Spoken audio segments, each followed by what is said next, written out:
ही opportunity खूप चांगली आहे. ही जर सगळेजण परत एकदा एकत्र आले तर लोकांना हे बघायला आवडेल. खूप वर्ष थोडंसं नॉस्टॅल्जियामध्ये पण जाता येईल आणि आत्ताच्या पिढीला पण कळेल की ही सुपरस्टार काय आहे. बऱ्याच वर्षांनी त्या गाडीचा नंबर पाहायला मिळाला, तशी झालं एकदम आणि रडायला लागले होते. म्हणलं काय नाही, याची जाणीव मला नेहमी राहिली पाहिजे की आपण ह्या गाडीने आपल्याला मोठं केलंय. मला खूप आनंद झाला आणि मला खूप दडपण पण आलं, कारण हे इतके मोठे मोठे कलाकार आहेत ना, तर यांच्या समोर आपण किंवा सोबत कसं काम करणार, आपलं चुकलं, आपल्याकडून काही झालं. सिनेमा हा आपल्या आवडीचाच हे असल्यामुळे आणि पुन्हा एकदा साडेमाड येतील, त्यामुळे मला असं वाटतं की हा गॅप पण चांगला गॅप आहे. खरं तर 2026चा पहिला गिअर मी टाकतच होते, तेवढ्यात माझी गाडी थेट 5व्या गिअरला आलेली आहे. कारण माझी गाडी गेली थेट कुरळे मोटर गॅरेजमध्ये. तुम्हाला कळलंच असेल, मी बोलत आहे 3:30 बद्दल आणि आता पुन्हा एकदा 3:30 आपल्या भेटीला येतोय. अर्थात एक अत्यंत सुपरहिट चित्रपटाचं सिक्वेल. त्यामुळे अर्थात 2026चा जानेवारीतच 5वा गिअर सुटलेला आहे, यात काही शंका नाही. यात सगळी टीम माझ्यासोबत आहे, सगळे लेजंड्स आहेत माझ्यासोबत. तर सगळ्यांचं खूप स्वागत मनापासून. खूप छान वाटतंय. अंकुश, आधी मी अर्थात तुझ्याकडे येते की एकतर हे जबरदस्त म्हणजे सुपरहिट सगळे लेजंड्स. मला तिथेच मी आज म्हणजे मी म्हटलं की 2026मध्ये आपण दर आठवड्याला भेटायचं ठरवलेलंच आहे. आपण मागच्याच आठवड्यात भेटलो. हे वर्ष तूच माझं चांगलं करणार आहे हे मला कळलंय आता. तर आता सगळ्यांसाठी चांगलं होणार आहे, कारण 30 जानेवारीला एवढी छान भेट घेऊन तुम्ही येताय. तर आधी तूच सांग की हा घाट जो घालायचा होता, अनेक वर्ष डोक्यात होतं, सिक्वेलची आयडिया होती, काय होतं? नाही, असं काही डोक्यात खरंच काही नव्हतं. अमय खोपकर आणि निनाद बत्तीन हे त्याचे करते धरते आहेत असं म्हणायला हरकत नाही. ज्यांनी मला सांगितलं की तू करशील का, असं आमच्या डोक्यात आलं की 3:30 पुन्हा करूया. तर खूप दिवस वाट बघत होतो की काहीतरी डिरेक्ट करायचं, चांगलं डिरेक्ट करूया खूप दिवस. आणि खूप जण मागे लागली होती, करत नाही म्हणून. तर म्हटलं ही अपॉर्च्युनिटी खूप चांगली आहे. ही जर सगळेजण परत एकदा एकत्र आले तर लोकांना हे बघायला आवडेल. खूप वर्षांत थोडंसं नॉस्टॅल्जियामध्ये पण जाता येईल आणि आत्ताच्या पिढीला पण कळेल की ही सुपरस्टार काय आहेत. तर गोष्ट चांगली मिळणं आवश्यक होती, ती मिळाली. यांना ऐकवली, खुश झाले, तयार झाले आणि आज गाडी तयार आहे. आओ 30 तारीख देखो. म्हणजे ते तुझ्या फोनवरच ते सगळे हा चला करूया असं झालं का, काय झालं ते? ॲक्च्युली सगळ्यांना ही उत्सुकता होती की गोष्ट काय असणार. ती गोष्ट ऐकवली आणि त्यांना आवडली. क्या बात आहे. बरंच सर, म्हणजे अर्थात तुमचे एक रोल्स असतात, पण याच्यातला रोल म्हणजे तो मॅड आहे कम्प्लीट. एक तो भोळा चंदन, काय तो चंदन आणि मदनची जोडी आणि रतन आणि बबन सगळेच. तर अर्थात म्हणजे तो 2007चा नॉस्टॅल्जिया तर आहेच. आणि अनेक जण वाट बघत होते की अरे कुरळे बंधू पुन्हा कधी भेटीला येत आहेत. त्यामुळे जेव्हा तुम्हालाही हे कळलं आणि मग हे सगळं पुन्हा एकदा सुरू झालं, पुन्हा एकदा तो एक नॉस्टॅल्जिया एकत्र आला का, काय आलं? जेव्हा अंकुशने सांगितलं की आपण फिल्म करतोय आता 3:30 सेकंड पार्ट करूया, तर आम्ही सेम म्हणजे नक्की गोष्ट काय असेल सांग, अंदाज घेऊया त्याचा. तर त्याने जी गोष्ट सांगितली ती मला इंटरेस्टिंग वाटली. अरे मस्त आहे, म्हणजे काहीतरी घेऊन येतो तर उगाच काहीतरी नको वाटायला ना, ते चांगलीच वाटले पाहिजे. तो एक मोठा आनंद होता. आणि दुसरा महत्त्वाचा आनंद होता की आम्ही तिघं परत एकत्र काम करणार आहे. मधल्या काही वर्षाच्या गॅपमध्ये आम्ही कामं, म्हणजे मी अशोक मामा मी केलं असेल किंवा मकरन मी केलं असेल किंवा मकरन अशोक मामा केलं असेल, पण तिघं एकत्र काम करायचा योग आलाच नव्हता. तर ते एक जमेची बाजू होती आपल्याकडे. यार तर महिनाभर ते शूटिंग करू आपण, पण तिघं एकत्र असू. थोडक्यात अशोक मामांसोबत असणं हे खूप, आम्ही नेहमीच म्हणतो की त्या माणसावर सोबत काम करायला मिळणंच नशिबाचा भाग असतो. आणि जेव्हा काम करायला मिळतं तेव्हा अनुभव घेणं, त्यांच्यासोबत एक एक्सपिरियन्स घेणं खूप इंटरेस्टिंग तो भाग असतो, जे शिकायला मिळते आपल्याला, जे इतकी वर्ष शिकत आलो आहे. आणि आता परत इतक्या वर्षानंतर आपण आपल्या आवडत्या चित्रपट आणि त्यात आपण आपल्या आवडत्या माणसासोबत काम करणं, हे म्हणजे काय म्हणतात नशिबाचा भाग आहे किंवा असं यावं आपल्याकडे. यार मग गोष्ट पण चांगली आहे, गोष्ट चांगली आहे आणि सगळं एकत्र करण्याचा उत्सुकता होती. आणि सेटवर पण तसंच झालं. काम करताना ते 30 दिवस कसे संपले काय मला आमचा अंदाज पण म्हणजे लक्षात पण आलं की 30 दिवस कसे गेले. कसं आहे यावेळेला चंदन कसं असणार आहे? तसंच आहे. तिघही आम्ही तसेच आहोत. मकरन म्हणा मी किंवा अशोक मामाचे तिघांचे कॅरेक्टर हा मुळात नाही. तिघांचा प्लस पॉईंट तोच आहे की दुनिया माहीत नाही, जग माहीत नाही. आणि मोठ्या भावांच्या धाकात असणारे दोघं आम्ही आहोत. आजकाल कुठे कोण भावाभावाचे वैरी झाली आहेत, पण अजूनही ती परंपरा ह्या चित्रपटाच्या माध्यमातून काय ना अंकुशने तेच ठेवले की नाही हे अजूनही त्यांचं जग ते गॅरेज पुरतंच आहे आणि आपल्या भावापुरतं आहे. आणि ते करताना खूप इंटरेस्ट वाटतो कधी की परत तेच करायचं आहे, नॉस्टॅल्जिया आहे, परत तेच करायचं आहे, कॅरेक्टर तेच पकडायचं आहे. आणि त्या कॅरेक्टरमध्ये कुठेही तेव्हा आम्ही जेव्हा पकडलं तर आमचे सुरुवातीचे चित्रपट होते त्यामुळे तो आमच्याकडे तो स्वाभाविक तो स्वभाव असा होताच की काहीतरी शिकून घेण्याचा, कॅरेक्टर पकडण्याचा होता. आता इतक्या वर्षानंतर परत कॅरेक्टर पकडायला काही गरज लागली नाही कारण आम्हाला माहिती आहे काय करायचं आहे. पण जरी माहीत असल्यामुळे तो बनचुकेपणा पण न आणता त्या कॅरेक्टरचा जो इनोसंटपणा तेव्हा केला होता तो आता करेक्ट आणणं हे गरजेचं होतं. आणि त्यासाठी अंकुश आमचा मास्तर होताच की त्याने बरोबर आम्हाला त्या लाईनमध्ये आणून गोष्टीत आणून त्या गोष्टीतनं पुढे नेले. त्यामुळे थँक्स अंकुश की त्याने सेकंड जेव्हा विचार केला 20 वर्षानंतर तो चांगला विचार घेऊन आमच्याकडे आला. आणि आम्हाला त्याचा आनंद आहे की जो आम्ही अनुभव घेतला तो लोकांनी येत्या 30 तारखेला 30 जानेवारीला चित्रपट येतोय तर नक्कीच पहा आणि तसाच एन्जॉय करा. वा, आता मी रिंकू तू 1 मिनिट थांब, मी आधी मकरंद सरांकडे येते. कारण सर तुम्हाला तर आम्ही पाहायला आतुर असतो चित्रपटात, तुम्ही वेळ देत नाही. तुम्ही तर ते समाजकार्य आणि याच्यात इतके तुम्ही बिझी होऊन जाता का? आम्हाला आधी तुमच्या चाहत्यांना आधी सांगा काय आहे कारण. नाही काय होतं की एकेकाळी आपण खूप काम केलेलं असलं की पूर्वी एक अवस्था अशी होती की मी 4 वर्षात 46 सिनेमे केले होते. बापरे. हो, तर ते नंतर मला एक दिवस बायकोनेच विचारलं की अरे तू इतकं काम कशासाठी करतोय. तर मी आपलं त्या वाल्या कोळ्यासारखं तुमच्यासाठी आम्हाला काही गरज नाही एवढी असं तिने सांगितल्यानंतर ते आपलं पुन्हा नॉर्मल होणं. आणि मी म्हणलं की आपण सातत्याने काम करतो आहोत ह्यापेक्षा आपण थोड्याशा गॅपने पण ते करूच शकतो आणि चांगलं करू शकतो जेव्हा चांगली गोष्ट येईल तेव्हा. तर आता पुन्हा 3.5 जेव्हा आलं आहे तेव्हा आम्हाला तो जुना अनुभव आणि एक नवीन गोष्ट, तर त्यामुळे पुन्हा एकदा मजा आली. त्यामुळे सतत काम करत राहणं हे मला तरी असं वाटतं की आपण गरजेचं नाही आहे. मध्ये मध्ये ब्रेक घेणं ही पण महत्त्वाची गोष्ट आहे. कारण ब्रेक घेतलं की आपण पूर्ण रिकामे होऊन जातो आणि मग नव्याने काही भूमिका करायला सज्ज होतो. तर त्यामुळे त्या भूमिका सुद्धा ॲप्रिशिएट होतात. मी वाट बघत होतो तुम्हाला ऑन स्क्रीन म्हणजे बघायला. आता माध्यमांतर सुद्धा इतक्या गतीनं होत चाललेलं आहे. आता वेबसिरीज सारखं आहे, आता प्लॅटफॉर्म्स खूप सारे आहेत.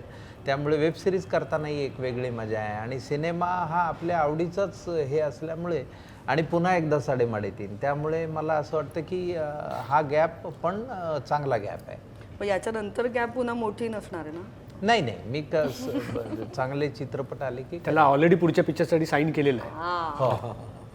क्या बात आहे. आणि मदन यावेळेला कसं असणार आहे? मदनचं यावेळेस ठसठशीत एक पात्र. काय शब्द काय तो मग अशी शब्द वापरला तो चाबरा आहे तो. म्हणजे त्या 3 भावांमध्ये हा मधला भाऊ आहे त्याच्यामुळे तो दोन्ही बाजूने डबल ढोलकी सारखा वाजतो. ह्याचंही बरोबर आहे, मोठ्या भावाचंही बरोबर आहे, अशा पद्धतीनं स्वतःचा हे राखणारा आणि तरी सुद्धा तो मूर्खच आहे. त्याच्यामुळे त्याचं जग काही फार वेगळं नाही आहे. पण तो अत्यंत तात्विक असल्याचा आविर्भाव आणून तो सल्ले देत राहतो. मोठ्या भावालाही सांगतो, लहान भावालाही सांगतो आणि त्याची ती गंमत आहे पात्राची. आणि मला वाटतं की त्यातली निरागसता ती जपून राहणं गरजेचं होतं आणि त्यासाठी अंकुशने खूप प्रयत्नपूर्वक, अर्थातच त्याला शांतपणे तू हा पंच घेऊ नकोस असं सांगण्याची एक शैली त्याच्याकडे चांगली आहे. नाही हे खूप छान आहे पण हे नको आता असं.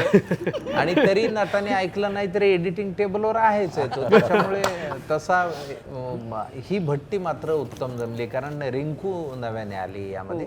आणि 3 भावांच्या आयुष्यात नव्याने ही आलेली मुलगी काय गोंधळ घालते हा एक उत्सुकता ताणणारा विषय आहे. आणि ती उत्सुकता 30 जानेवारी 2026ला संपेल. वा, क्या बात आहे. आणि रिंकू जसं मी म्हटलं की ही गाडी तर सुसाट निघालीच आहे, त्या गाडीत 4th सीट तुझी आहे, तर क्या बात आहे. म्हणजे कसं वाटतंय आता? खूप छान वाटतंय, खूप मजा येते या सगळ्यांसोबत स्क्रीन शेअर करून आणि पुन्हा एकदा साडेमाडेचा भाग होऊन. तर ही गाडी कुठे जाते, काय जाते, माझं सगळ्यांना एवढंच सांगणं आहे की कुरुळे बंधूंच्या गाडीमध्ये तुम्ही पण 30 तारखेला बसून प्रवास करा. तो प्रवासात तू आहेस हे तुला कळल्यावर तुला काय वाटलं? मला खूप आनंद झाला आणि मला खूप दडपण पण आलं, कारण हे इतके मोठे मोठे कलाकार आहेत ना, तर यांच्या समोर आपण किंवा सोबत कसं काम करणार, आपलं चुकलं, आपल्याकडून काही झालं तर आपल्याला ओरडा बसणार का, आणि हे सगळं दडपण होतं. आणि मला खूप छान पण वाटत होतं, कारण या सगळ्यांसोबत कधी ना कधी मलाही काम करायची इच्छा होते. आणि हे सगळी माणसं ना मला एकाच फिल्ममध्ये मिळाली. कोणी जास्त छळलं? कोणीच नाही, खरंच? कोणीच नाही, कोणीच नाही. मी खूप छळलं तिला. मी सेटवर बोलवून ठेवायचो आणि ती येऊन बसून राहायची आणि मग तिच्या लक्षात येते, अरे शॉर्टटर 2-2 सीन नंतर आहे मला का बसवलंय. पण मला छान, म्हणजे मी बसायचे, मी यांना काम करताना बघायचे. ते पण एक प्रत्येकालाच नाही ना ते पण बघायला मिळत. यांना बघण्यासाठी लोक कुठून कुठून येतात. त्याच्यामुळे छान आहे की मी बसायचे आपल्या मॉनिटरवर बघायचंय कसं पूजाचा काम. फोन यायचा तिकडनं, हॅलो आमच्या हिरोईनला बसून ठेवले कुठे आहे? कधी घेणार शॉट? ते जे सगळे किस्से मी मिस केले ते मला आता आज तो मैं कुछ तो लेके जाएगी यहाँ पे. Yes, yes. मला एखादा किस्सा सेटवरचा प्लीज कोणी सांगा, कोणी शेअर करा. सर काय? सेटवरचे खूप सारे बरं, किस्से बरं, आहेत. सरांना काय म्हटलं आठवतं? की रात्रीचा सीन होता आणि पुन्हा कलावंताचं नाव सांगण्यापेक्षा सकाळपासून शूटिंग चाललं होतं आणि रात्री उशिरापर्यंत चाललं होतं आणि एका वाक्यामध्ये अडकतो बघ नट. एकच वाक्य तो नेम धरून चुकीचं बोलतो. तर ते आणि मग किती रिटेक होतात? मग पण त्याच्यामुळे जे बाकीचे कलावंत हसू लागले त्यामुळे रिटेक जास्त वाढले. की गंभीर प्रसंगामध्ये ते वाक्य झालं की सगळ्यांना तिथेच हसू यायचं. आणि ती लाईन आता प्रत्येकाच्या चेहऱ्यावर दिसायची, आता ती लाईन येणार हा. आणि मग एका तो मेलाच हा म्हणजे इतकी हसाहस झाली आणि तो दिवस खूप आनंदात गेला असं झालं. आता अंकुशची जे कोण होतं त्याचं काय झालं असेल मी इमॅजिन. आणि त्याच्यापेक्षा बाकीच्यांचं काय झालं असेल, कारण ते थांबतच नव्हतं, सारखं हसत होते.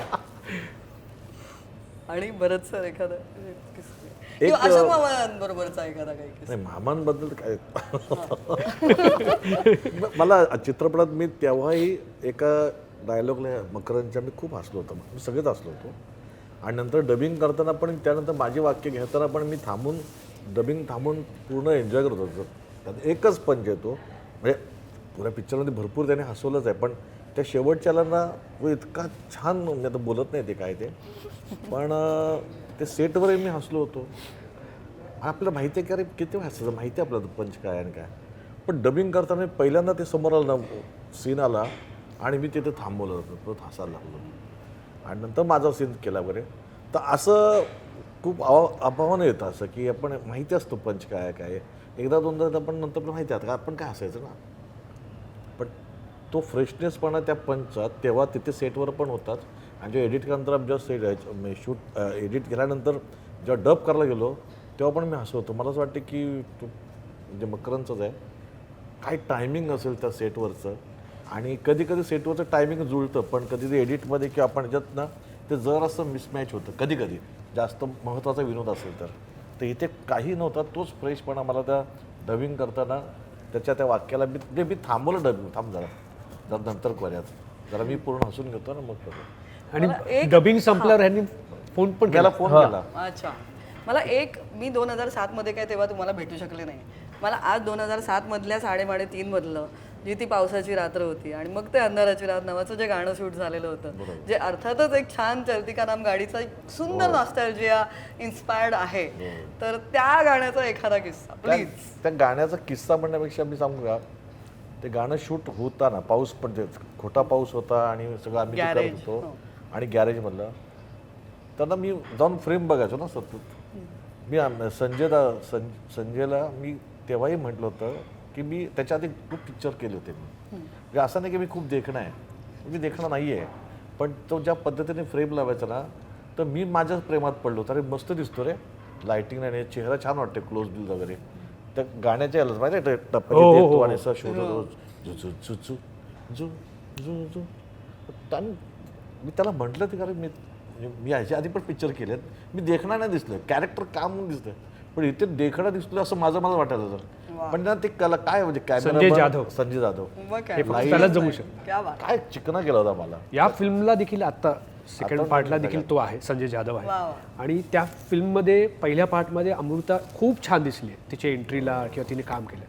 या फिल्ममध्ये रिंकूला इतकं सुंदर त्याने प्रेझेंट केलं ना, इतकी सुंदर एंट्री दिली आहे ना, आणि तो एक कॉफीचा सीन पाहिलाय, कॉफी देता का आलाय. खूप छान दिसली. म्हणजे मला असं वाटतं की तिने आत्ता पण जे रोल केले त्याच्यानंतर एक वेगळ्या पद्धतीचा रोल तिला करायला मिळाला आणि तिने अर्थात काम चांगलंच केलंय, पण ती दिसली पण अजून छान आहे.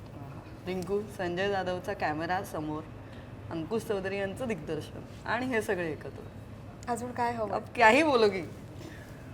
काय नाही मला काय मी तिला सांगितलंय आता तू पिक्चर कुठलाही कर, कॅमेरामन म्हणून संजय जाधवलाच घेऊन जात जा. हा असेल तर मी काम करेन. नाही, पण मी पण अर्थात ते मान्यच करते की मी खूप वेगळी आणि माझं कॅरेक्टर खूपच वेगळं आहे. ग्लॅमरस असं म्हणायला हरकत. हा फिल्ममध्ये तू पण हा तुला एक मलाही वेगळी सवय नव्हती ह्या गोष्टींची. तर संजय दादा सांगायचे बेबी चिंडाऊन डार्लिंग चिंडाऊन चिंडाऊन. त्यांचं ठरलेलं असं ठरलेलं सगळ्यांना चिंडाऊन चिंडाऊन. मग आमच्या शाळेत रोज एखादा नवीन विद्यार्थी आली तर आम्ही आधीच सांगायचो दादा म्हणतात बेबी चिंडाऊन. आणि जाताना मला एक नक्की किस्सा ऐकायचा आहे. जर विषय गॅरेजचा आहे, गाड्यांचा आहे, आय एम शुअर प्रत्येकाची पहिली गाडी किंवा आत्ताची एक अत्यंत भारी गाडी असेल तुमची जी काय, त्याचा काहीतरी एक, कारण गाडी is a emotion. I am sure तुमच्या सगळ्यांचं तर आहेच आहे, मला माहितीच आहे. म्हणजे तर प्लीज एखादा काहीतरी गाडीसोबतचं तुमच्या इमोशनचं काहीतरी एक शेअर करा ना प्लीज. बरं. हा अरे बापरे. माझ्या पहिली सायकल होती. अर्थात सगळेजण सामान्य कुटुंबात येताना सायकल ही पहिली असतेच आपल्याकडे. तुला खोटं वाटेल, मी ऑल द बेस्टचे शो चालू होते ना, तर मी सायकलने प्रवास करायचो. आजही मी कोणाला तर हसतात ते. म्हणजे गडकरीला शो असेल ना तर सायकल लावायचो, लॉक करायचो, वर शो करायचो आणि शो करून परत सायकल करून परत यायचो घरी. मग दुसरं नाटकाला आमच्यासारखे आम्हीच, कारण नाईट जरा अशी वाढली होती. मग मी 2 व्हीलर घेतली, काय नाही टिकत. Kinetic Honda. मग त्या 2 व्हीलरने प्रवास केला. आम्ही म्हणायचो काय नाही टिकत रे. तेव्हा विरोध आहे करायचा, काय नाही टिकत रे. 2 व्हीलरने आमच्या सगळ्यांनीच आम्ही मजा केली. म्हणजे आजी अतुल पण आमचे असतील, ते पण मुंबईत आले की आज तू कुठे जाणार असतात, जरा 2 व्हीलर दे ना, आम्ही जाऊन येतो जरा. ते मक्या सगळेच ते चालवले 2 व्हीलर. आणि नंतर मग तरी बरेच वर्ष काही नव्हतीच, 2 व्हीलर होती. मग सही रे सही आलं. त्याच्या आधी मी एक सेकंड हँड गाडी घेतली होती 4 व्हीलर, थोडे दिवस होती. आणि सही रे सहीने मी पहिली गाडी घेतली, होंडा अकॉर्ड होती. आणि नंतर मग गाड्या, जसं आता गाड्या, पण ती सर्वात भारी गाडी, त्याहीबद्दल थोडं सांगा. हा सांगतो. त्याला कारण असं आहे की माझे वडील टॅक्सी ड्रायव्हर होते. इमोशनल कारण आहे, सॉरी जरा सिरियस होईल, पण इमोशनल कारण आहे की वडील टॅक्सी ड्रायव्हर होते. आणि माझी जाम इच्छा होती, आम्ही राजकमल स्टुडिओला राहायचो, त्या मोठमोठ्या गाड्या बघायचो स्टुडिओत येताना जाताना. ते असं वाटायचं की या गाडीत कधी प्रवास केला पाहिजे. आता मला पण वाटतंय, पण माझ्या वडिलांना पण वाटत असेल ना काहीतरी की ह्या एवढ्या मोठ्या गाडीचं स्टेअरिंग आपल्या हातात असावं. आणि त्यासाठी मी मग गाड्या एक अर्थात त्या चित्रपट सुरू झाले, 2 पैसे घरात यायला लागले, त्या 2 पैसेमधले 50 पैसे गाडीसाठी वापरायचा विचार केला होता मी मुद्दामच. अर्थात सगळ्या गाड्या लोननेच घेतल्या होत्या. मग BMW घेतली, X5 घेतली, मग मर्सिडीज घेतली. आणि मी गाडी घेऊन जायचो ना कोल्हापुरात, त्या वडिलांकडे तर बघत चावी द्यायचो हातात आणि तुम्ही चालू करा. मला आठवते माझ्या वडिलांनी मी BMW घेऊन दिली आणि त्यांना चालू करा, तर ते शोधायला लागले कुठे चालू करायचं काय. म्हटलं बटन ह्याच्यावर आहे, चावी नाही यायला लागत, बटन. आणि गिअर शो, आम्ही गिअर नाही, ऑटो आहे, तुम्ही ते करा. काय मजा नाही. वडील म्हणते अरे गाडीला गिअर नाही, मग मजा काय यात. म्हणजे 74 लाखाची गाडी आहे, पैसे पाण्यात टाकले, त्याची काय मजा. ड्रायव्हरला मजा आली पाहिजे गिअर बदलताना आणि चावी मारताना. क्या त्यांच्या डोळ्यात एक आनंद बघण्याचं मला नेहमीच, म्हणजे जेव्हा मर्सिडीज घेतली तेव्हा पण ते, नंतर जेव्हा व्हॅनिटी घेतली ना मी, त्या व्हॅनिटी माझ्यासाठी, त्या व्हॅनिटीत मी आतमध्ये, माझा आरसा आहे त्याच्या आतमध्ये मी आमची पहिली टॅक्सी जी वडिलांची होती ना त्याचा फोटो लावला होता, MRO 6715. आणि तो कधी कोणाला दाखवत नाही मी, तो आरसा असायचा समोर. मग त्यांना दाखवायला गेलो मी, कोल्हापुरात गाडी घेऊन गेलो व्हॅनिटी, आणि त्यांनी बघितलं, अरे मस्त आहे, घरच्यासारखं वाटतं वगैरे असं करायला. मग नंतर ते आरसा उघडला आणि बघितलं तर त्याशी उभ्या आपण बघतो ना तसे लूजच झाले पटकन. त्याला बऱ्याच वर्षांनी त्या गाडीचा नंबर पाहायला मिळाला, तशीच झालं एकदम. आणि रडायला लागले होते. म्हणलं काय नाही, ह्याची जाणीव मला नेहमी राहिली पाहिजे की आपण ह्या गाडीने आपल्याला मोठं केलं आहे. वा क्या बात. हो म्हणजे क्या बात आहे, स्पीचलेस आहे. माझी पहिली गाडी सेकंड हँड होती 118 NE व्हाईट कलरची. म्हणजे त्याच्यात घेण्याचं मागचं 2 कारण होती. एक तर मला चालवायला मिळेल कुठे जायचं असेल शोला किंवा कुठे सिरियल करायला तर, आणि दुसरं असं होतं की त्याच्याबरोबर मी ती लोकलला लावली होती गाडी. म्हणजे ती कोणाला पुण्याला जायचं आहे, शिर्डीला जायचं आहे, तर कोणाला असेल तेव्हा ते मी द्यायचो ही गाडी घेऊन जा म्हणून, त्यातून पैसे येतील म्हणून. मला गाडीचा एक वेगळा किस्सा सांगायला आवडेल की आम्ही तेव्हा एकांकिका स्पर्धा करत होतो, भरत, मी, केदार, संतोष पवार, अरुण कदम वगैरे. आणि परेल विलेजला सगळं झालं की आम्ही रिहर्सल करून आलो किंवा एकांकिका करून आलो की त्या बसस्टॉपवर आम्ही दोघं नेहमी बसलेलो असायचो. कारण त्या बसस्टॉपवरनं मी लेफ्ट मारून घरी जायचो, तो राईट मारून घरी जायचा. म्हणून ते मधला एक वेळ असायचा की थोडा आम्ही टाईमपास करायचो. मग गप्पा चालू राहायच्या काय काय. तर समोर आहे ना सगळ्या नाटकाच्या बसेस लागलेल्या असायच्या, चंद्रलेखा, सुयोगची बस, हे. तर आम्ही बसलो, सतत आमचं बोलणं वगैरे वगैरे करिअरविषयीच व्हायचं.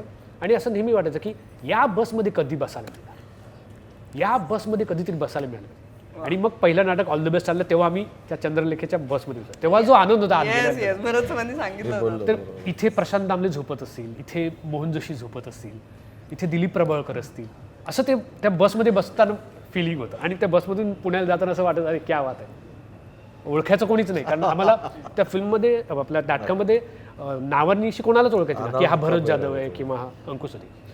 एक अंध व्यक्ती म्हणून ऐकायला येत नाही असा व्यक्ती आणि एकाला बोलता येत नाही असंच बघायचे.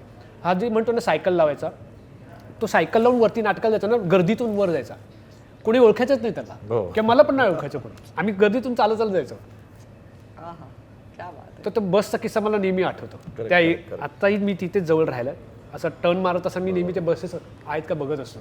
एखाद दुसरी बस नाटकाची बस सुद्धा किती मोठी असते आणि तीही किती एक स्वप्न होतं ते तुम्ही आज शेअर केलं सर.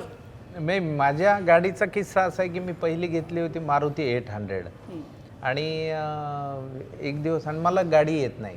अच्छा. त्यामुळे मग मी कोणी विचारलं तुला गाडी येत नाही, नाही माझा जन्म ड्रायव्हिंगसाठी नाही असं उत्तर देतो. पण खरं तर मी शिकायचा 2-3दा प्रयत्न केला तेव्हा धडकलोय, त्याच्यामुळे मी पुढे त्या भानगडीत पडलो नाही. तर ते 800ला ड्रायव्हर आणि मी चाललो होतो सहकुटुंब, आणि तेव्हा गाढवाचं लग्न फार पॉप्युलर झालं, लोकांना खूप आवडलं. आणि सिग्नल मोडला ड्रायव्हरने, तर त्या ट्रॅफिक पोलिसनी थांबवलं आणि त्याने त्याचं लक्ष माझ्याकडे गेलं. अर म्हणलं हे तुम्ही कसं काय ह्या गाडीत, म्हणलं माझीच गाडी आहे, चुकून झालं ड्रायव्हरकडनं. नाही म्हणले उतरा खाली. म्हणलं ड्रायव्हरला बघा आता माझी सेकंड हँड गाडी, त्यात पुन्हा मी उतरून म्हणलं साहेब, माझ्या खांद्यावर हात ठेवला त्यांनी आणि ते म्हणले की नाही अशी गाडी नाही पाहिजे, तुम्हाला चांगली गाडी घ्यायला पाहिजे. एवढं तुम्ही चांगलं काम करता राव, एवढं हसविता, ही काय गाडी आहे, ही कशामुळे घेतली ही अशी गाडी. म्हणलं नाही मला सध्या 30, पण नाही आपले नट कसे पाहिजेत म्हणलं पिक्चरमध्ये, एवढं चांगलं हसविता तुम्ही, ही नाही पुढच्या वेळेस मला नाही दिसली पाहिजे. मी ते सिग्नल तोडला, हे बाजूलाच राहिलं आणि ते मला तेच समजावत बसले की ही वाईट गाडी तुम्ही कशाला ही सेकंड हँड घेतली, तुम्ही चांगली नवीन घ्यायला पाहिजे. तर मला अजूनही तो प्रसंग, आणि बायकोला असं वाटतंय की हा पोलीस खूप झापतोय या माणसाला, बरं ह्याची काय चूक आहे, हा थोडीच ड्राईव्ह करतोय. मग नंतर मी गाडीत येऊन बसलो, बायको म्हणली इतकं कशाला तू ऐकून घ्यायचं. म्हणलं नाही ती म्हणत होती गाडी बदला. मकरंद सरचा एक किस्सा आहे. मी तो कुठली ती सिरियल करत होतो, त्या सेटवर डिरेक्टर जे होते त्यांच्याशी गप्पा मारत होतो. त्यांनी मला सांगितलं काल मकरंद होता माझ्यावर शूटिंग. म्हटलं अरे वा क्या बात आहे, काय करत होता. तेवढं ॲड करत होता. अच्छा मस्त किस्सा झाला. काय झालं, मकरंद सरांना गाडी चालवता येत नाही, त्यांना ती ॲड सोडायची नव्हती, पण त्यांनी सांगितलं नाही की मला गाडी चालवता येत नाही, आणि जाऊन ठोकली. महिंद्रा चॅम्पियन नावाचं नवीन मॉडेल आलं होतं आणि रवी देशपांडे डिरेक्टर, आणि इथे मला आले की म्हणले की तुला मग ड्रायव्हिंग येतं ना. मी आणि निखिल रत्न पारखे होतो त्यात. म्हणलं हा, कारण जाहिरातीचं बजेट तेव्हा आणि नाटकाची नाईट यामध्ये फारच आसमानाचं अंतर असायचं. तर मी म्हणलं पटकन आपण नाही म्हणलं ते जा घरी म्हणायचे, म्हणून म्हणलं हा येते ना. पण म्हणलं हे जरा नवीन मॉडेल दिसतंय, मग ते म्हणले म्हणूनच जाहिरात करायची. मी जरा थोडंसं शिकतो म्हणलं इथे असं म्हणून मी ते, आणि त्या कंपनीतलाच एक माणूस मला उत्साहात सांगायला आपली ही गाडी अशी अशी आणि मी ते शिकतोय सगळं हसत हसत मला सगळं बोलतोय आणि शेवटी गाडी लावायची होती अशी. तिथे माझी 1 तासानंतर मिस्टेक अशी झाली की मी ब्रेकच्या ऐवजी ऍक्सिलरेटर आणि ती त्या रेलिंगला ते ढांग ढांग अशी आपटली तर तो जो माणूस होता कंपनीवाला त्याचं डोकं आणि त्याला डायरेक्ट टेंगूळ आला. माझ्या इथे तो एक स्क्रू घुसला आणि मग मी मग डॉक्टरकडे गेलो. डॉक्टरला म्हणलं असं असं झालंय, काही मोडतोड झाली आहे का बघा. तर डॉक्टर म्हणले मोडतोड झाली असती तर तुम्हाला बोलताच आलं नसतं, तुम्ही फक्त विवळत राहिला असतात, मोडतोड नाही झाली म्हणले. मग त्यांनी ते बँडेज ड्रेसिंग केलं आणि मी परत आलो आणि परत त्या गाडीवर मी जवळपास 26 शॉट्स दिले असे व्यवस्थित त्या निखिल बरोबर. फक्त तोच एक कंपनीतला माणूस माझ्याकडे दिवसभर असं चिडून बघत होता, कारण त्याला एकट्यालाच कळलं होतं ह्याला ड्रायव्हिंग येत नाही. आणि मी दरवेळेस त्यांच्याकडे गेलो की कसं झालं शॉट, टेंगुळ महिंद्रा चॅम्पियन असं त्या गाडीचं नाव. ऍड सोडायची नव्हती तर काही झालं तरी. हो म्हणजे ऍड सोडली असती तर फारच पोटावर पाय पडला असता ना. त्यापेक्षा आपलं हो येतं ना ड्रायव्हिंग असं मी बिंदास. आणि सरकारनामा सिनेमात सुद्धा मला देवदांनी विचारलं, अनासपुरे ड्रायव्हिंग येतं का तुम्हाला? हो. आणि जेव्हा तो शॉट आला तेव्हा मी हळूच देवदांना म्हणलं, देवदा मला नाही, श्रावणीताईलाही सांगितलं मला ड्रायव्हिंग येत नाही. काय सांगतोस, शॉट लावलाय अरे. मग देवदांनी मग एक माझा डुप्लिकेट वापरून तो शॉट घेतला. पण मी म्हटलं माझं रोल जाईल ना देवदा, मग मी सांगितलं तर सरकार नाव. हां सरकार नाव पहिलंच मराठी. त्यामुळे गाडीचे विविध किस्से आहेत. त्यामुळे हे चलती का नाम गाडीमध्ये जे घेतलं मला अंकुशजींनी त्याबद्दल मी त्यांचं 30 जानेवारीला ह्या गाडीची गंमत बघायला तुम्ही या आणि ह्यातील नवीन पॅसेंजर बघायला आवर्जून या. उरलेले सगळे किस्से याचा एक वेगळा इंटरव्ह्यू करू आपण. हो. इतकं मला ऐकायचं हे फार रंजक आहे. हो. रिंकू जाता तुझा गाडीचा? सोबत काय माझे असे काही किस्से नाही आहेत. मला फक्त तुला येते मला गाडी येते चालवता आणि मला खूप आम्ही ट्रॅक्टर पण चालवताना पाहिलं. बुलेट. बुलेट. आणि मला खूप आवडतं गाडी चालवायला. मला त्यावेळेचा फक्त किस्सा आठवतोय सैराटच्या वेळेचा. सोलापूरमध्ये मी अकलूजची MH45 बरोबर. तर सैराट जेव्हा रिलीज झालता तेव्हा सोलापूरच्या सगळ्या टोल नाक्याला MH45 गाडी टोल फ्री होती. म्हणजे आर्चीच्या गावची गाडी म्हणून कोणी पैसेच घेत नव्हतं त्या गाडीला. सो मला तेव्हा इतकं छान वाटलेलं. तर मग गाडी आणि हे म्हटलं की मला ते चटकन आठवतं. क्या बात आहे. मला असं वाटतं प्रत्येकांचं गाडीसोबत एक वेगळं इमोशन आणि काही वेगळीच धमाल सुद्धा आहे. आणि आता हीच धमाल अजून 70 mm वर आम्हाला पाहायची आहे 3.5 पुन्हा एकदा 3.5च्या निमित्ताने. खूप खूप शुभेच्छा. सुपर हिट होऊ दे. Thank you so much. थँक्यू. हो आणि येत्या 30 जानेवारी 2026ला जवळपासच्या चित्रपटगृहात जाऊन आवर्जून पहा पुन्हा एकदा 3:30.